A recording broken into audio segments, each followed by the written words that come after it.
At first glance, the man in this photo seems better suited to holding a violin than a submachine gun. Yet, as the saying goes, the myth of slow crocodiles is spread by the crocodiles themselves. And the same could be said of this man and his people. Before you is someone who could easily be counted among the real-life inspirations for Tarantino's Aldo the Apache reign. A fierce, uncompromising fighter against the enemies of the Jewish people, and someone who never shied away from using methods even bloodier than those of the Inglourious Basterds. Abba Kovner never held a high office in Israel like Moshe Dayan, nor did he work in the formal investigative field like Simon Wiesenthal. His legacy is more obscure, perhaps intentionally. Radical Zionists like him have always occupied an uneasy place in Israel's historical narrative. Born in 1918 in what is now Belarus, Kovner's early life held little hint of what he would later become. When the Nazis invaded, he was a student in Vilnius, then Vilna, part of the Soviet Union. He was already a member of the socialist Zionist youth movement Hashomer Hatzair, a kind of Jewish scouting organization. Ironically, the Soviet authorities had banned the group. They saw Zionist politics as a threat. So Kovner had no love for the Nazis, but neither did he hold illusions about the Soviets. His resistance inside the Vilna ghetto was driven purely by national conviction. In late 1941, as the Holocaust machine began its deadly rhythm, Kovner issued a manifesto that would become legendary. Its words still echo with desperate clarity. Jewish youth, do not go like sheep to the slaughter. Of 80,000 Jews in Vilna, only 20,000 remain. Our parents, our brothers and sisters, taken before our eyes. Hundreds sent off by Lithuanian raiders, never returned. Naked women and children led away during the provocation night, gone. Those from the second ghetto, gone. Ponerai is not a labor camp. It's a death pit. They were murdered. Free men resist. Better to fall in battle than to survive by mercy of the executioner. The so-called provocation night, on August 31st, 1941, was allegedly triggered by an attack on German soldiers, a pretext used to accelerate exterminations. Whether the incident truly happened remains unclear, but the killings had started long before that. Kovner co-founded the United Partisan organization in Vilna. Though it never reached the scale of some Polish resistance efforts, its importance was undeniable. They fought back. They rescued others. They refused to go quietly. And after the Red Army liberated Lithuania, Kovner did not lay down his arms. In fact, he escalated.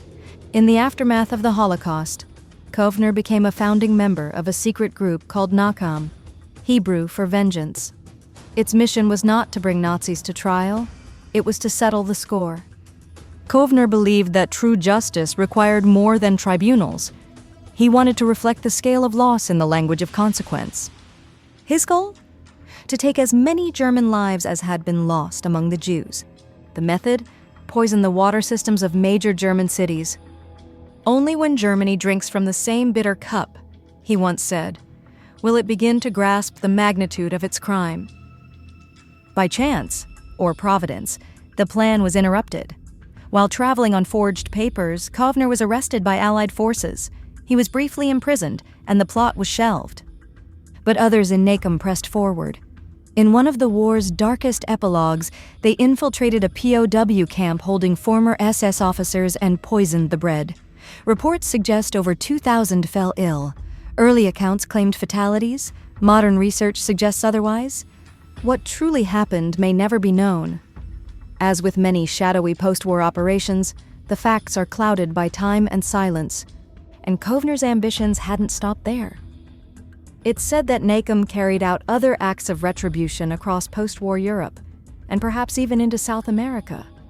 But attribution is murky. Some deaths were accidental. Others perhaps not. Were these the work of Nakam, Mossad, or individuals acting on their own? No court ever brought Kovner to justice, because no court ever tried. At the same time, no government openly supported his actions. He existed in a moral no man's land, somewhere between justice and vengeance. In 1948, as Israel declared independence, Abba Kovner found a new battlefield. He joined the Givati Brigade of the IDF as a political officer during the War of Independence. There, at last, his relentless energy found a sanctioned cause. And then came transformation. The fighter became a poet. Over the decades that followed, Kovner emerged as one of Israel's most celebrated literary voices. He won prestigious awards, helped create museums and memorials, and committed himself to preserving the memory of the Holocaust, not as a historian, but as a witness. He spent his final years in a kibbutz, outwardly calm, inwardly unchanged. Even in old age, his words cut like blades. "I do not believe in forgiveness," he once wrote. "Only in memory. Only in resistance." He wasn't Meir Kahane, but he wasn't part of the mainstream either. Even in Israel, Kovner was seen by many as too radical, too relentless, too much. But perhaps history needs such men. The violinist with a gun, the poet with a death list, the real Inglourious Basterd. In 1987, his voice finally fell silent, not with a bang, but certainly not in silence.